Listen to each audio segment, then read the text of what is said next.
Hi hello ನಮಸ್ಕಾರ ಸ್ನೇಹಿತರೆ. ದೊಡ್ಡಮಳೂರಿನ ಶ್ರೀ ಕೃಷ್ಣನ ದರ್ಶನವನ್ನು ಮುಗಿಸಿ ನಮ್ಮ ಪ್ರಯಾಣ ಹೊರಟಿತು ನದಿ ನರಸಿಂಹಸ್ವಾಮಿ ದೇವಾಲಯದ ಕಡೆಗೆ. ನದಿ ನರಸಿಂಹಸ್ವಾಮಿ ದೇವಾಲಯವು ದೊಡ್ಡಮಳೂರಿನ ಅಪ್ರಮೇಯ ಸ್ವಾಮಿ ದೇವಾಲಯದಿಂದ 2 ಕಿಲೋಮೀಟರ್ ದೂರದಲ್ಲಿದೆ. ಅಪ್ರಮೇಯ ಸ್ವಾಮಿ ದೇವಾಲಯವು ದೊಡ್ಡಮಳೂರಿನಲ್ಲಿದ್ದರೆ ನದಿ ನರಸಿಂಹಸ್ವಾಮಿ ದೇವಾಲಯವು ಚಿಕ್ಕಮಗಳೂರಿನಲ್ಲಿದೆ. ಈ ಒಂದು ದೇವಾಲಯವು ಚನ್ನಪಟ್ಟಣದಿಂದ 5 ಕಿಲೋಮೀಟರ್ ದೂರದಲ್ಲಿದೆ.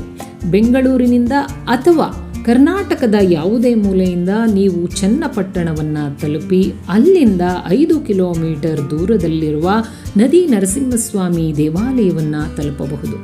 ನೀವೇನಾದರೂ ಅಂಬೇಗಾಲು ಕೃಷ್ಣನ ಸನ್ನಿಧಿಗೆ ಭೇಟಿ ಇತ್ತರೆ ಅಲ್ಲಿಂದ 2 ಕಿಲೋಮೀಟರ್ ದೂರದಲ್ಲಿರುವ ನದಿ ನರಸಿಂಹಸ್ವಾಮಿ ದೇವಾಲಯಕ್ಕೆ ಭೇಟಿ ನೀಡಬಹುದು. ಈ ಒಂದು ಚನ್ನಪಟ್ಟಣ ಬೆಂಗಳೂರಿನಿಂದ 60 ಕಿಲೋಮೀಟರ್ ದೂರದಲ್ಲಿದೆ.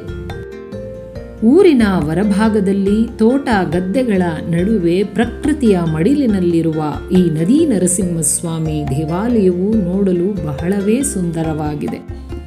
ಇನ್ನು ಈ ಕ್ಷೇತ್ರದಲ್ಲಿ ಬಹಳ ಹಿಂದೆ ನಿರ್ಮಲಾ ನದಿ ಹರಿಯುತ್ತಿದ್ದಂತೆ ಈ ನದಿಯಿಂದ ಆಗಾಗ್ಗೆ ಪ್ರವಾಹ ಉಂಟಾಗಿ ಈ ಒಂದು ಸ್ಥಳ ಮರಳಿನಿಂದ ತುಂಬಿತ್ತಂತೆ. ಕಾಲಾನಂತರದಲ್ಲಿ ನಿರ್ಮಲಾ ನದಿಯ ದಡದಲ್ಲಿ ಕಣ್ವ ಮಹರ್ಷಿಗಳು ಕುಳಿತು ತಪಸ್ಸು ಮಾಡಿದ್ದರಿಂದ ನಿರ್ಮಲಾ ನದಿ ಕಣ್ವ ನದಿ ಎಂದು ಪ್ರಸಿದ್ಧವಾಯಿತು. ಕಣ್ವ ಮಹರ್ಷಿಗಳಿಗೆ ಕನಸಿನಲ್ಲಿ ಶ್ರೀ ಲಕ್ಷ್ಮೀ ನರಸಿಂಹಸ್ವಾಮಿಯು ಬಂದು ನನ್ನನ್ನು ಈ ಕಣ್ವ ನದಿ ತೀರದಲ್ಲಿ ಲಕ್ಷ್ಮೀ ಸಮೇತನಾಗಿ ಪ್ರತಿಷ್ಠಾಪಿಸಿ ಪೂಜಿಸಿದರೆ ಈ ಕ್ಷೇತ್ರದಲ್ಲಿ ಉಂಟಾಗುವ ಪ್ರವಾಹವನ್ನು ನಾನು ತಡೆಯುತ್ತೇನೆ ಎಂದು ಹೇಳಿತಂತೆ. ಅನಂತರದಲ್ಲಿ ಕಣ್ವ ಮಹರ್ಷಿಗಳು ಇಲ್ಲಿ ಲಕ್ಷ್ಮೀ ಸಮೇತನಾದ ನರಸಿಂಹಸ್ವಾಮಿಯನ್ನು ಪ್ರತಿಷ್ಠಾಪಿಸಿ ಪೂಜಿಸಲು ಪ್ರಾರಂಭಿಸಿದ್ದರಂತೆ. ಪ್ರಸ್ತುತ ಇಲ್ಲಿ ಯಾವ ನದಿಯನ್ನು ನೋಡಲು ಸಾಧ್ಯವಿಲ್ಲ. ಬಹಳ ಹಿಂದೆ ಇಲ್ಲಿ ನದಿ ಇತ್ತು. ಆದ್ದರಿಂದ ನದಿಯ ದಡದಲ್ಲಿ ದೇವಾಲಯವಿದ್ದಿದ್ದರಿಂದ ನದಿ ನರಸಿಂಹಸ್ವಾಮಿ ಎಂದು ಕರೆಯಲಾಗುತ್ತೆ. ಈ ಒಂದು ದೇವಾಲಯ ಪ್ರಕೃತಿಯ ಮಧ್ಯದಲ್ಲಿ ಸುಂದರವಾದ ಪರಿಸರದಲ್ಲಿದೆ. ನೋಡೋದಕ್ಕೆ ತುಂಬ ಚೆನ್ನಾಗಿದೆ. ಪ್ರಶಾಂತವಾದ ವಾತಾವರಣದಲ್ಲಿ ಈ ದೇವಾಲಯವಿದೆ. ಇಲ್ಲಿಗೆ ನೀವು ಆಟೋ ಅಥವಾ ಸ್ವಂತ ವಾಹನದಲ್ಲಿ ಬರಬಹುದು. ಇಲ್ಲಿಗೆ ಯಾವುದೇ ಬಸ್ ವ್ಯವಸ್ಥೆ ಇಲ್ಲ.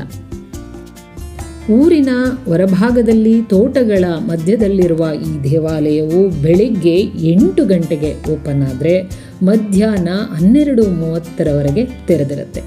ಮತ್ತೆ ಸಂಜೆ 3 ಗಂಟೆಗೆ ಓಪನ್ ಆದರೆ ಸಂಜೆ 6 ತೆರೆದಿರುತ್ತೆ.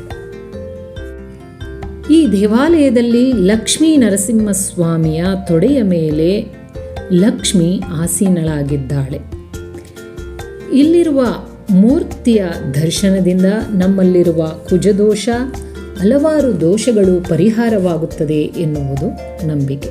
ಅಲ್ಲದೆ ಈ ದೇವಾಲಯಕ್ಕೆ ಭೇಟಿ ನೀಡಿದಾಗ ಕೈಯಲ್ಲಿ ಪೂರ್ಣ ಫಲ ಅಂದರೆ ಸುಲಿದಿರದ ತೆಂಗಿನಕಾಯಿಯನ್ನು ಹಿಡಿದುಕೊಂಡು ಜೊತೆಯಲ್ಲಿ ಒಂದು ನಿಂಬೆಹಣ್ಣನ್ನು ಹಿಡಿದುಕೊಂಡು ಶ್ರೀ ನರಸಿಂಹಸ್ವಾಮಿಯ ಮೂಲಮಂತ್ರವಾದ ಉಗ್ರಂ ವೀರಂ ಮಹಾವಿಷ್ಣುಂ ಜ್ವಲಂತಂ ಸರ್ವತೋಮುಖಂ ನೃಸಿಂಹಂ ಭೀಷಣಂ ಭದ್ರಂ ಮೃತ್ಯೋರ್ಮೃತ್ಯುಂ ನಮಾಮ್ಯಹಂ ಎಂದು ಮಂತ್ರವನ್ನು ಹೇಳುತ್ತಾ 48 ಬಾರಿ ಪ್ರದಕ್ಷಿಣೆಯನ್ನು ಹಾಕಿ ತೆಂಗಿನಕಾಯನ್ನು ಈ ದೇವಾಲಯದಲ್ಲಿ ಕಟ್ಟಿ ನಿಂಬೆಹಣ್ಣನ್ನು ದೇವರಿಗೆ ಅರ್ಪಿಸಿ ಪೂಜಿಸಿದರೆ ಎಲ್ಲ ಕಷ್ಟಗಳು ದೂರವಾಗಿ ಎಲ್ಲ ಕೋರಿಕೆಗಳು ನೆರವೇರುತ್ತೆ ಎಂದು ನಂಬಲಾಗಿದೆ.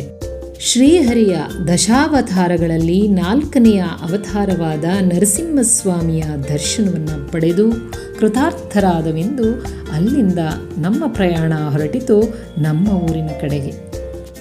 ಈ ಒಂದು ವಿಡಿಯೋವನ್ನು ನೋಡಿದ ನಿಮ್ಮೆಲ್ಲರಿಗೂ ಲಕ್ಷ್ಮೀ ನರಸಿಂಹನ ಕೃಪಾ ಕಟಾಕ್ಷ ಲಭಿಸಲಿ ಎಂದು ಪ್ರಾರ್ಥಿಸುತ್ತೇನೆ.